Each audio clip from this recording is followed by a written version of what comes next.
കുട്ടിയെ കിട്ടിയതായ ഒരു സൂചന ഇപ്പോൾ ലഭിക്കുന്നുണ്ട്. ഏറ്റവും പുതിയ വിവരം അനുസരിച്ച് കുട്ടിയെ കിട്ടിയതായ ഒരു വിവരം അനൗദ്യോഗികം നമുക്ക് ലഭിക്കുന്നുണ്ട്. കുട്ടിയെ പക്ഷേ എവിടെ നിന്നാണ്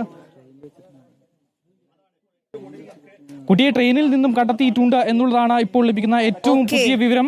നേരത്തെ പോലീസ് പറഞ്ഞതുപോലെ തന്നെ ഈ പെൺകുട്ടി 4 മണിക്കുള്ള ട്രെയിനിൽ കയറി പോകാനുള്ള സാധ്യതയുണ്ട് എന്ന് പോലീസ് പറഞ്ഞിരുന്നു. അത് ആ ഒരു ഘട്ടത്തിലേക്ക് ഇത് നീങ്ങുന്നു. അശ്വിൻ, കുട്ടിയെ കിട്ടി എന്നുള്ള വിവരം പോലീസ് കൈമാറുന്നുണ്ടോ? കുടുംബത്തെ അറിയിക്കുകയാണോ?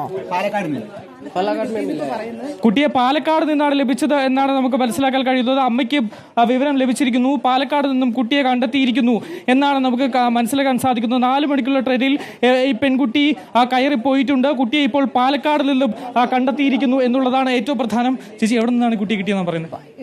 പാലക്കാട് നിന്നാണ് കിട്ടിയെന്നാണ് പറയുന്നത്. ബാക്കി ഇനി അവർ പറയും. ബാക്കി സാറുമാര് പറയും. ഈ കുട്ടിയെ പാലക്കാട് നിന്നും കണ്ടെത്തിയിരിക്കുന്നു എന്നുള്ളതാണ് ഏറ്റവും പ്രധാനപ്പെട്ട കാര്യം. സാറ് പറയും, നമ്മളെ സാറുമാര് പറയും. നമ്മൾ പറയുന്ന അവരാണ് അതിനെല്ലാം. റോഷ്നി, ഏറ്റവും പ്രധാനപ്പെട്ട സന്തോഷകരമായ വാർത്ത കുട്ടിയെ കിട്ടിയിരിക്കുന്നു എന്നുള്ളതാണ്. ഒരു സൂചന മാത്രമാണ് ഇപ്പോൾ ലഭിച്ചിരിക്കുന്നത്. കുട്ടിയെ ഇത്തരത്തിൽ പാലക്കാട് നിന്ന് ലഭിച്ചിട്ടുണ്ട് എന്നുള്ള ഒരു സൂചന, ആ സൂചനയിലേക്ക് എത്തുന്നു. നേരത്തെ മുതൽ തന്നെ പെൺകുട്ടിയെ ട്രെയിനിൽ ഉണ്ടാകും എന്നൊരു, അതായത് അശ്വിൻ, കുട്ടി ട്രെയിനിൽ ഉണ്ട് എന്നാണോ സംശയം? मुझे कोई मालूम नहीं हो, दीदी बोल रहा है पालघाट में मिला.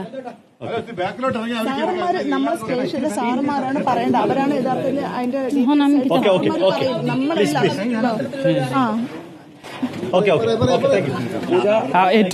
റോഷ്നി, ഏറ്റവും ഒടുവിലത്തെ വിവരം അനുസരിച്ച് കുട്ടിയെ പാലക്കാട് നിന്നും ലഭിച്ചതായി ഒരു വിവരമാണ് ലഭിക്കുന്നത്. ആദ്യം മുതൽ തന്നെ ഈ സംശയം പോലീസ് ഉണ്ടായിരുന്നു. നേരത്തെ CP അടക്കം നമ്മളോട് പറഞ്ഞിരുന്നു, ഈ പെൺകുട്ടി 4 മണിക്കുള്ള ട്രെയിനിൽ കഴക്കൂട്ടത്ത് നിന്നും അസമിലേക്കുള്ള ട്രെയിനിലേക്ക് കയറാനുള്ള സാധ്യതയുണ്ട് എന്ന് പോലീസ് നേരത്തെ തന്നെ പറഞ്ഞിരുന്നു. അതിന്റെ കേന്ദ്രീകരിച്ചുള്ള അന്വേഷണം CCTV-കൾ ലഭിക്കുന്നു.